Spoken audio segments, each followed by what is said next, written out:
Bismillahirrahmanirrahim. Assalamualaikum warahmatullahi wabarakatuh. Bertemu lagi pada kesempatan kali ini. Saya akan membahas tentang materi Al-Quran di dada, dunia di tangan, menjawab insecurity masa depan. Materi ini sudah disampaikan di acara kajian sahabat remaja hari Minggu tanggal 12 Juli 2026 di RTP Rumah Tafis Permata Cisarantan, Bandung. Selamat menyimak. How are you feeling today? Kata Pu. Are you okay? Kata Miau kucing kepada bebek. Are you okay? Bagaimana kabar teman-teman semuanya? Kakak semuanya? Apakah baik-baik saja, happy, atau is not okay? Adakah di antara teman-teman, kakak semua yang merasakan hari ini tuh lagi insecure? Insecure terutama takut akan masa depan. Kadang ada yang malam-malam sudah scrolling HP tapi tetap malah jadi nggak bisa tidur, lihat pencapaian orang lain kemudian dibandingkan dengan diri kita sendiri yang masih belum mapan, belum banyak mimpi yang tercapai, akhirnya gelisah. Rasanya tuh bikin cemas di dada. Ketika ngobrol sama orang tua juga beda pendapat. Rasanya tuh udah kayak yang burn out gitu. Apakah teman-teman semua ada yang merasakan ada takut miskin, takut tidak diterima kuliah, takut kalah saing di kehidupan masa depan, takut tidak punya pekerjaan, takut orang tua kecewa, takut dianggap hanya bisa mengaji dan nggak bisa memberikan kemapanan materi? Banyak hal yang ditakutkan hari ini. Kalau kita renungkan, sesungguhnya ada 3 hari dalam hidup kita, yaitu hari kemarin yang merupakan masa lalu kita, tentu saja itu nggak bisa diulang lagi. Kemudian hari ini, yaitu sekarang yang sedang kita hadapi, dan hari esok, masa depan kita. Kalau kita berfokus pada masa lalu, maka banyak hal yang mungkin bikin kita sedih, depresi, yang bisa bikin banyak penyesalan, maka perasaan ini yang disebut dengan hazan. Tapi kalau kita mengkhawatirkan masa depan, itu akan merasakan emosi khauf, rasa takut berlebihan, kecemasan, insecure. Itu pun tidak baik untuk mental kita. Dan jika semua perasaan negatif tadi numpuk di hari ini, maka itu akan menghasilkan perasaan yang doik, sempit, tertekan, rasanya tuh bebannya berat gitu di pundak, bikin mager, gelisah, halua, atau jazua, sampai putus asa, panik berlebihan menghadapi masa depan. Jangan sampai kita merasakan itu semua. Berbagai macam emosi negatif itu di dalam Al-Quran telah dijelaskan di banyak ayat Al-Quran. Yang pertama, halua, gelisah atau tidak tenang. Bismillahirrahmanirrahim. Innal insana khuliqa halu'a. Sesungguhnya manusia diciptakan dengan sifat keluh kesah lagi kikir. Di Quran surat Al-Ma'arij ayat 19. Ada juga perasaan jazua, perasaan putus asa, panik atas menghadapi masa depan. Iza massahu syarru jazua, apabila dia ditimpa kesusahan, keburukan, dia berkeluh kesah. Quran surat Al-Ma'arij ayat 20. Jadi memang sudah tabiat manusia kebanyakan ketika menghadapi tantangan, menghadapi cobaan, kesulitan, itu akan timbul perasaan keluh kesah, putus asa, panic attack gitu. Yang ketiga adalah perasaan doik, sempit, tertekan, stres, depresi gitu ya. وَلَقَدْ نَعْلَمُ أَنَّكَ يَضِيقُ صَدْرُكَ بِمَا يَقُولُونَ. Sungguh kami benar-benar mengetahui bahwa dadamu menjadi sempit, gundah dan sedih disebabkan apa yang mereka ucapkan. Quran surat Al-Hijr ayat 97. Jadi ini sekali Rasulullah saja, Rasulullah pernah mengalami dada yang sempit karena memikirkan ucapan orang-orang kafir yang ngebully. Apalagi kita gitu. Ketika iman kita seadanya, kemudian orang-orang sekitar mungkin melemahkan apa yang sedang kita lakukan, melemahkan mental kita dengan ucapan-ucapan mereka, baik sengaja maupun tidak sengaja. Maka ada kalanya dada kita merasa sempit. Maka ya banyak-banyaklah memohon pertolongan kepada Allah. Kemudian ada lagi yang keempat, khauf atau rasa takut, dan hazan, sedih atau depresi. Ala inna awliya Allahi la khawfun alaihim wa la hum yahzanun. Ketahuilah bahwa sesungguhnya bagi para wali Allah itu tidak ada rasa takut yang menimpa mereka dan mereka pun tidak bersedih. Quran surat Yunus ayat 62. Jadi seperti tadi disampaikan, khauf, rasa takut. Rasa takut akan apa yang akan terjadi, berarti memikirkan masa depan. Kemudian hazan, rasa sedih berlebihan atas apa yang telah terjadi, meratapi nasib gitu. Nah, itu memang karakter manusia itu terjebak biasanya dengan memikirkan masa lalu ataupun masa depan secara berlebihan. Maka kita harus melakukan apa? Melakukan antisipasi jangan sampai terkena mental ini sehingga menjalani hari ini menjalani kehidupan yang sekarang itu dengan penuh optimis. Ternyata teman-teman semua, kalimat jangan takut, jangan bersedih, Allah mengulanginya sebanyak 14 kali setidaknya ya dalam Al-Quran. La khaufun alaihim wa la hum yahzanun. La tahzan, innallaha ma'ana. Tidaklah ada ketakutan atas mereka dan tidak pula mereka merasakan sedih. Jadi intinya orang yang beriman itu jauh dari rasa takut dan kesedihan yang berlarut-larut. La tahzan, innallaha ma'ana. Janganlah takut, sesungguhnya Allah bersama kita. Ini adalah bentuk kalimat kasih sayang yang tulus dari Allah menghibur hambanya yang beriman. Ada dalam Quran surat At-Taubah 40. Sampai diulang-ulang kata Allah. Lebih dari sekitar 14 kali di dalam Al-Quran. Ini membuktikan ada Allah yang maha menyayangi kita lebih dari sayangnya kita terhadap diri kita sendiri. Maka ada doa yang senantiasa harus kita panjatkan di pagi dan sore hari di dalam zikir al-masurat kita untuk menghindarkan diri kita dari rasa malas, sedih, takut, khawatir.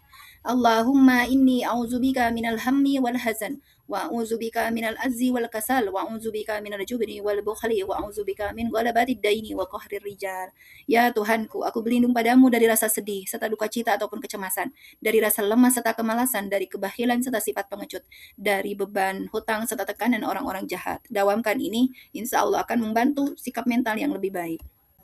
Kenapa perasaan-perasaan emosi negatif itu senantiasa meliputi jiwa manusia hari ini gitu ya? Karena salah satu penyebabnya adalah sudah rusaknya standar kesuksesan di tengah masyarakat yang memang sekuler, yaitu yang memisahkan agama dari kehidupan. Bagaimana kita bisa melihat hari ini seseorang dianggap sukses jika telah mendapatkan pencapaian materi. Pencapaian materi itu semata hanya dilihat dari sisi nilai, gaji, gaji yang besar, kemudian jabatan yang bagus, popularitas yang dicapai. Itu adalah materi-materi yang menjadi ukuran standar secara zohir bisa dilihat gitu. Nah, ini sebetulnya kesuksesan semu yang akan bisa merusak jiwa-jiwa kaum muslimin sehingga diliputi mental-mental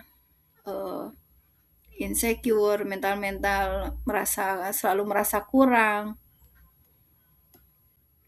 Al-Quran adalah kunci kebahagiaan.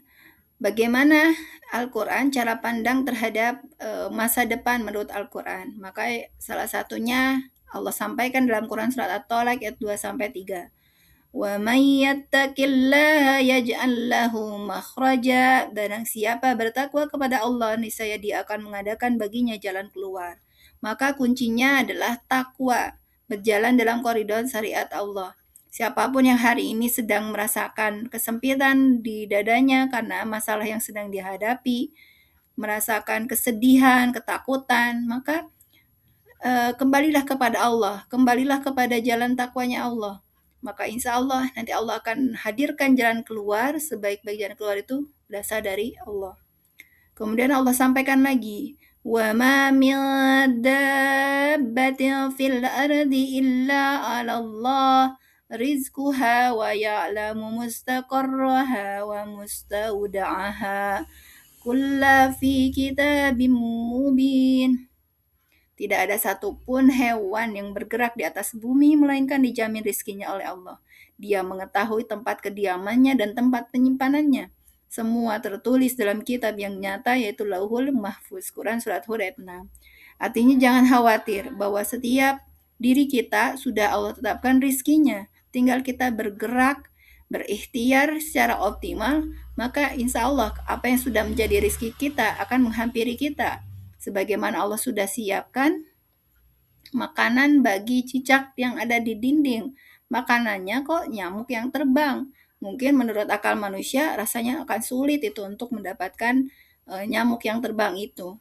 Tapi karena sudah rizkinya cicak, maka atas izin Allah nyamuk pun akan menghampiri dan mudah untuk ditangkap oleh cicak. Yang terpenting adalah ikhtiar kita dulu, kemudian bertawakal kepada Allah, maka rizki akan Rizki yang sudah menjadi jatah kita akan menghampiri kita. Tawakal, takwa. Rizki dijamin Allah, tetapi manusia tetap diperintahkan ikhtiar. Maka hafalan Al-Quran memang bukan jaminan otomatis hidup mudah, tetapi menjadi bekal yang memberi keberkahan dan arah hidup. Ketenangan hati lahir dari tawakal yang benar, bukan dari kepastian dunia.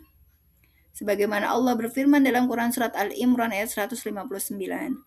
Fa'iza azamta fatawakkal 'alallah, innallaha yuhibbul mutawakkilin. Apabila engkau telah membulatkan tekad, bertawakallah kepada Allah.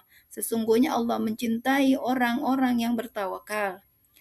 Posisikan Al-Quran seperti GPS dalam hidup kita, sebagai petunjuk arah kemana kita melangkah.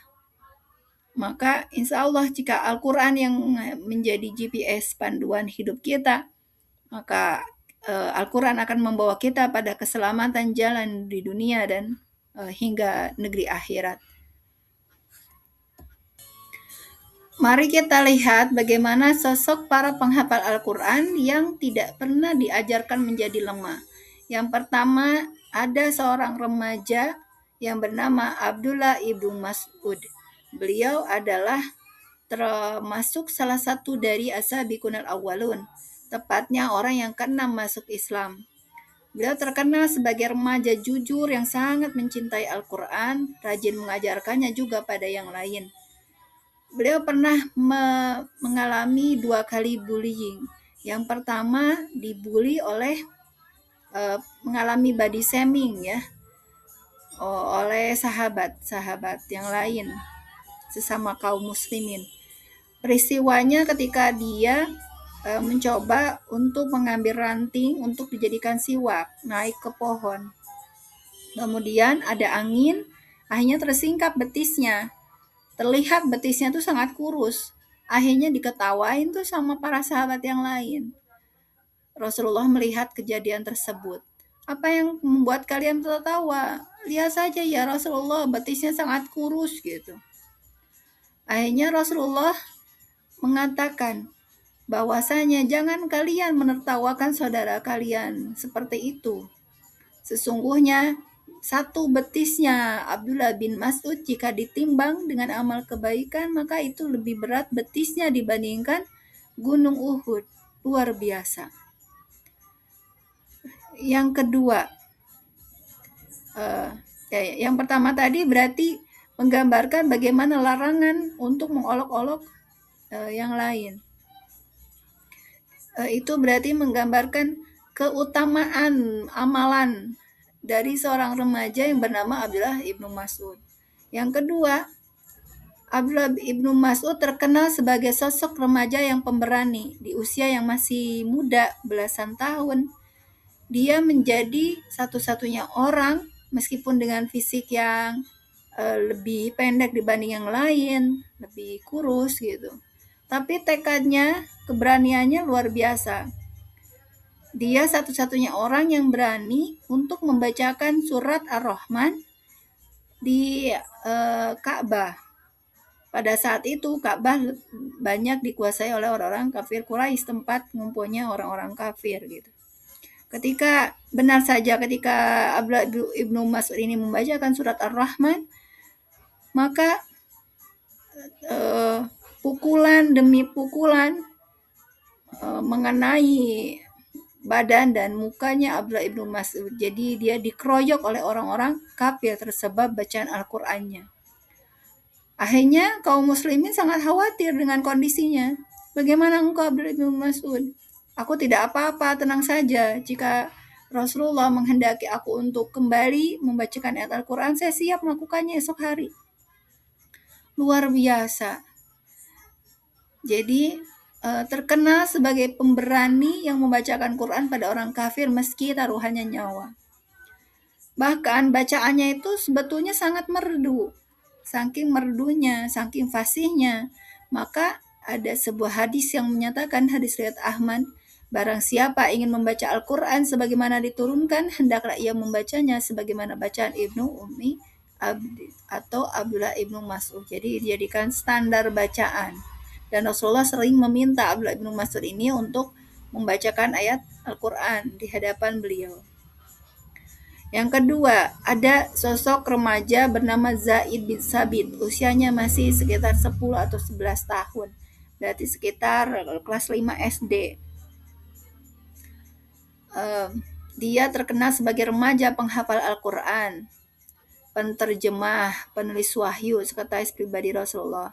Ada satu kejadian unik di mana di usia yang masih belia, usia 11 tahunan, ia sudah mulai menyeret pedang yang cukup berat dan dengan semangatnya ingin ikut berperang bersama pasukan kaum muslimin yang kebanyakan itu bapak-bapak gitu yang usianya udah cukup mapan. Nah, Rasulullah melihat Zaid bin Sabit yang masih kesulitan membawa pedang, bahkan diseret gitu ya karena masih kecil. Akhirnya Rasulullah menunda Zaid bin Sabit, melarang. Hendaknya engkau pulang dulu nak. Nanti jika badanmu sudah bertambah tinggi, bertambah kuat, cukup kuat untuk mengangkat pedang, maka engkau boleh ikut berperang. Hari ini sebaiknya pulang dulu, persiapkan dulu yang lainnya. Maka dengan penuh kesedihan, Zaid bin Sabit ini menghadap bundanya. Apa yang bisa aku lakukan untuk agama ini? Ucap Zaid bin Sabit. Maka merengek ya ke bundanya. Maka bundanya menyampaikan hal tersebut kepada Rasulullah. Maka Rasulullah pun memanggil Zaid bin Sabit dan ternyata punya kemampuan untuk pintar nulis dan pintar dari sisi bahasa. Akhirnya dikasih tantangan untuk menaklukkan bahasa Surani, bahasa di luar Arab, bahasa asing dalam waktu yang singkat, dan dia mampu. Kemudian akhirnya Zaid bin Sabit ini remaja yang menjadi sekretaris pribadi Rasulullah, didaulat menjadi sekretaris pribadi Rasulullah karena kepiawaiannya dalam bahasa dan menulis. Kemudian bertugas untuk menjadi penulis wahyu, penterjemah, itu Masya Allah. Potensinya tuh all out untuk Islam. Yang ketiga, ada Utsman bin Affan yang terkenal sebagai penghafal Al-Quran, juga ada bakat pengusaha, menjadi pengusaha sukses, kaya raya, dermawan, pemimpin, dan pelayan umat. Itu luar biasa. Maka itu karakter remaja-remaja kaum muslimin. Selain sukses memadukan hafalan, ilmu, dan sukses di kehidupan. Al-Quran tidak mencetak generasi yang lari dari dunia. Ketika ada tantangan kehidupan, maka generasi yang dekat dengan Al-Quran siap menghadapi tantangan tersebut. Al-Quran mencetak generasi yang memimpin dunia dengan petunjuk Allah, menaklukkan dunia dengan Al-Quran. Bagaimana kita kenal sosok pahlawan-pahlawan muslimah di masa lalu? Salah satunya Kemalah Hayati yang menjadi Panglima Laut di Aceh. Kemudian ada juga Lubna yang menjadi pustakawan muslimah dunia, dan banyak sekali yang lainnya. Jadi mereka adalah contoh-contoh generasi muslimah yang menaklukkan dunia dengan Al-Quran.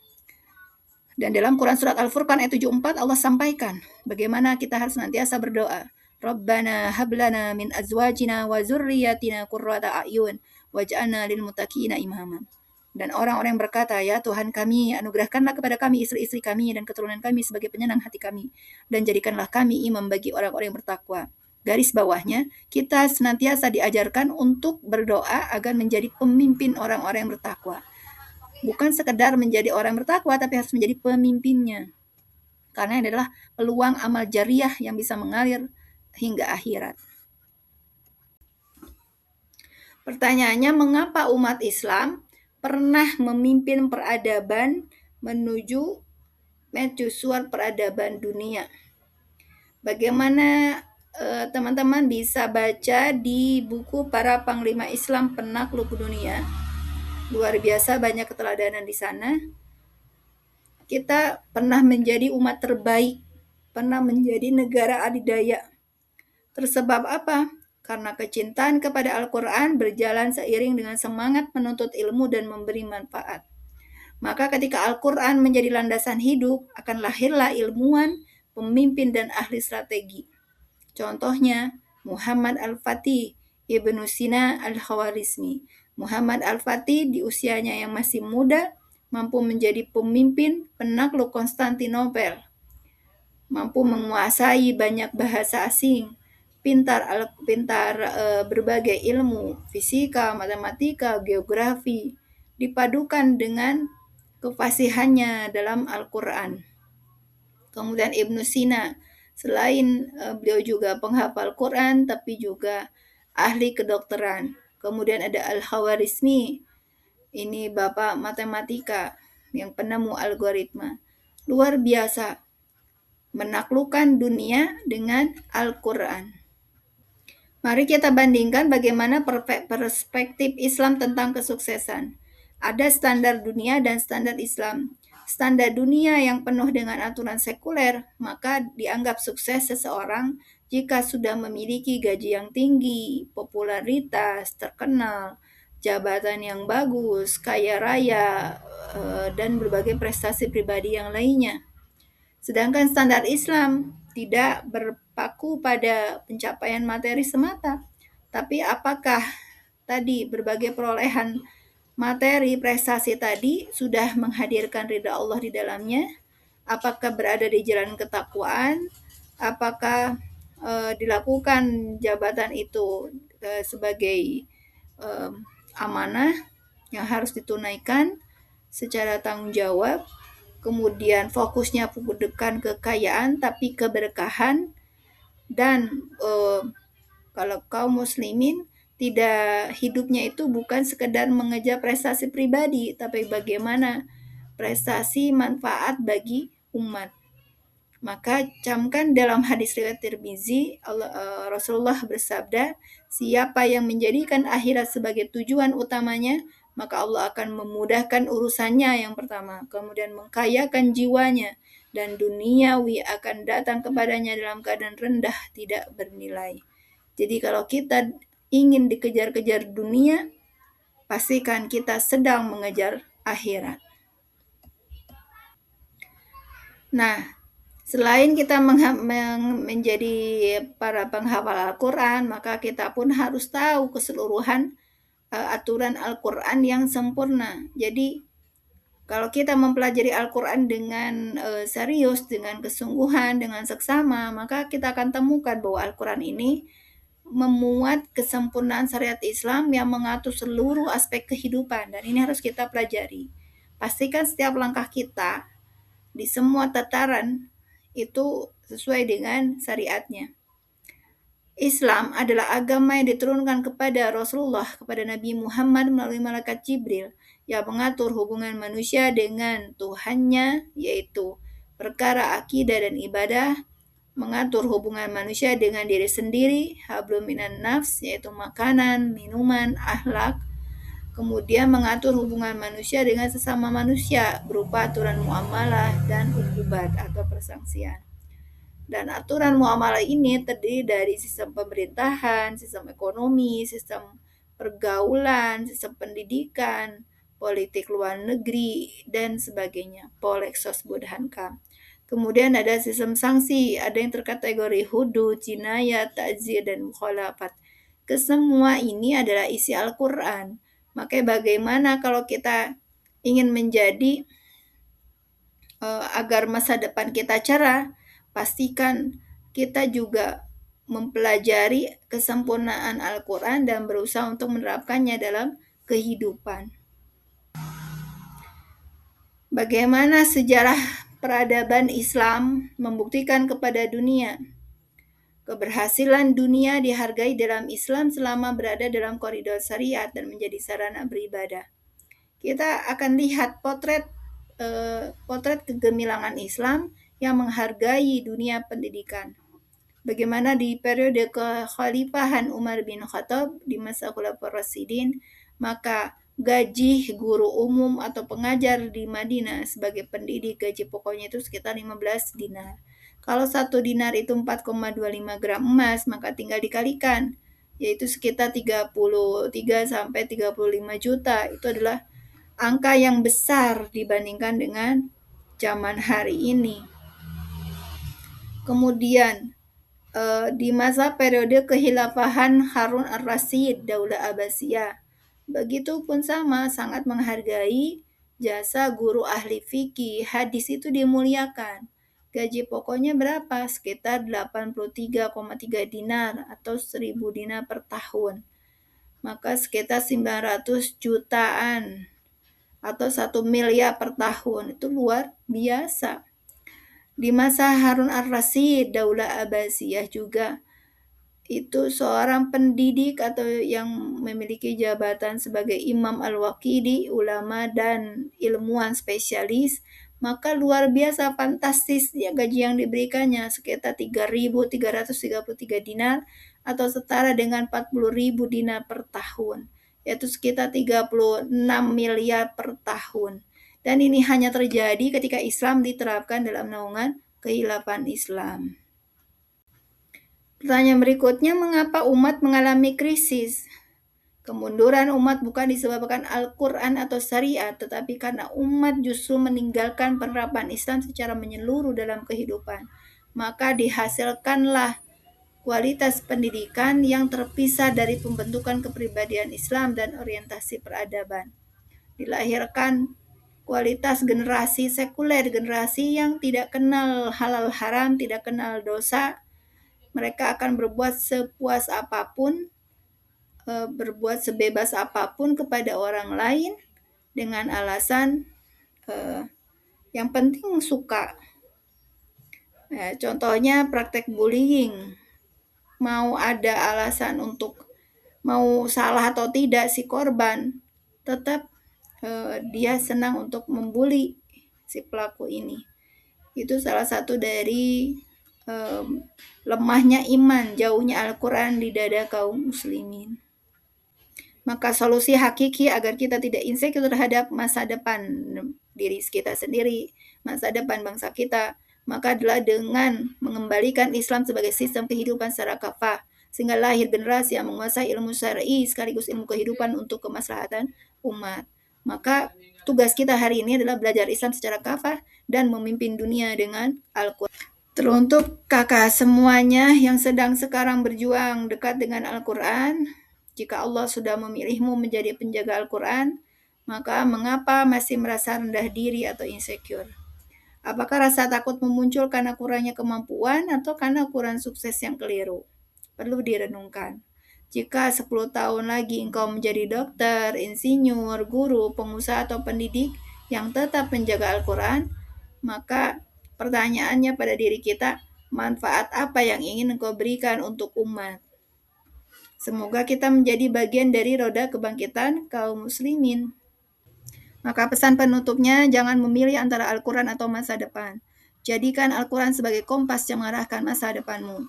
Dunia bukan untuk ditinggalkan tetapi untuk ditundukkan dengan petunjuk wahyu. Ketika Al-Quran memenuhi dada, seorang mukmin memiliki bekal untuk menapaki kehidupan dengan ilmu, amal, dan tawakal. Bercita-citalah menjadi penghafal Al-Quran yang bukan hanya menjaga ayat-ayat Allah, tetapi juga menghadirkan nilai-nilainya dalam keluarga, masyarakat, dan peradaban. Jazakumullah khairan katsiran kepada yang sudah menyimak hingga akhir. Semoga ilmunya bermanfaat. Jangan lupa like, follow, subscribe, dan bagikan. Wassalamualaikum.